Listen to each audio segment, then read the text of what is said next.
గురుగారు, వసంత నవరాత్రుల్లో శ్రీరాముణ్ణి, అలాగే శరద్ నవరాత్రుల్లో అమ్మవారిని ఆరాధించమని చెప్పటంలో గల రహస్యం ఏమిటి? కాలస్వరూపాన్ని అద్భుతంగా అభివర్ణించింది ఆర్షవాంగ్మయం. ఉత్తరాయణాన్ని ఆ పరమాత్మ యొక్క పురుష స్వరూపంగా భావించి అర్చన చెయ్యమంటే, దక్షిణాయనాన్ని స్త్రీ రూపంగా ఆరాధించమన్నారు. సంవత్సరంలో మకర రాశిలోకి సూర్యుడు ప్రవేశించినప్పుడు అది ప్రభాత సమయం అని, చైత్రమాసంలో ఆ కాలస్వరూపాన్ని మధ్యాహ్నంగా అభివర్ణించి, అనంతరం తులారాశిలో ప్రవేశించినప్పుడు రాత్రి సమయంగా తెలియజేయటం జరిగింది. ఎందుకని అలా తెలియజేశారు అంటే, సూర్యుడు మకరంలోకి ప్రవేశించినప్పుడు భూమధ్య రేఖకు దగ్గరగా వచ్చి సూర్య చైతన్యం పెరుగుతుంది కాబట్టి అది ప్రభాత సమయం. ఇక చైత్రమాసం మధ్యాహ్న సమయం సూర్య తేజస్సు అద్భుతంగా అందే సమయం.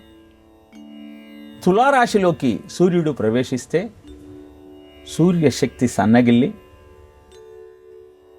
మనిషిలో ఆ చైతన్య ప్రభావం తగ్గుతుంది. శక్తి సంధానే శరీర ఉత్పత్తి.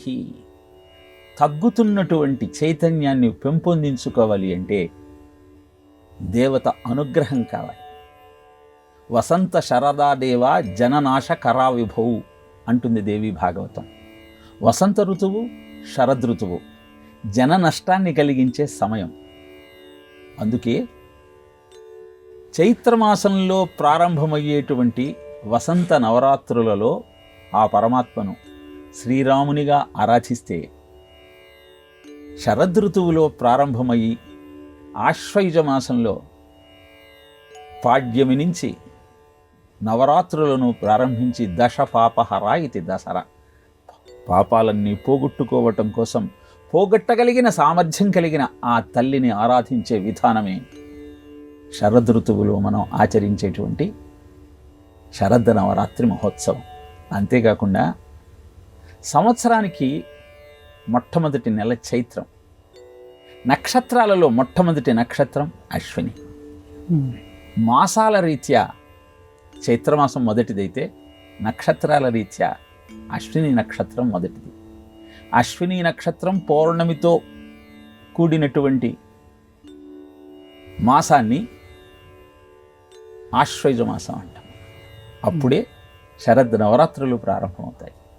ఇలా సూర్యచంద్ర గతులను ఆధారంగా చేసుకొని ఏ ఆరాధన జనబాహుళ్యానికి శ్రేయస్సు చేకూరుస్తుందో అలాంటి ఆరాధన విశేషాలను వివరించేటువంటి ఆర్షవాంగ్మయం వసంత నవరాత్రులను, శరద్ నవరాత్రులను ఆచరిస్తూ వసంత నవరాత్రుల్లో శ్రీరాముణ్ణి ఆరాధించి ఆ శక్తిని పొందండి. దేవీ నవరాత్రులలో ఆ తల్లిని ఆరాధించి అద్భుతాన్ని సొంతం చేసుకోండి అని తెలియజేసి, అదే వసంత శరద్ నవరాత్రుల యొక్క ఆంతర్యం. నవాన్ రాతి ఇది నవరాత్రి అని, కొత్త దేహాన్ని అందించేది. రాతి సుఖమితి రాత్రి అని, సుఖాన్ని అందించేది అన్నటువంటి అర్థంలో ఈ విశేషాన్ని వివరించటం జరిగింది.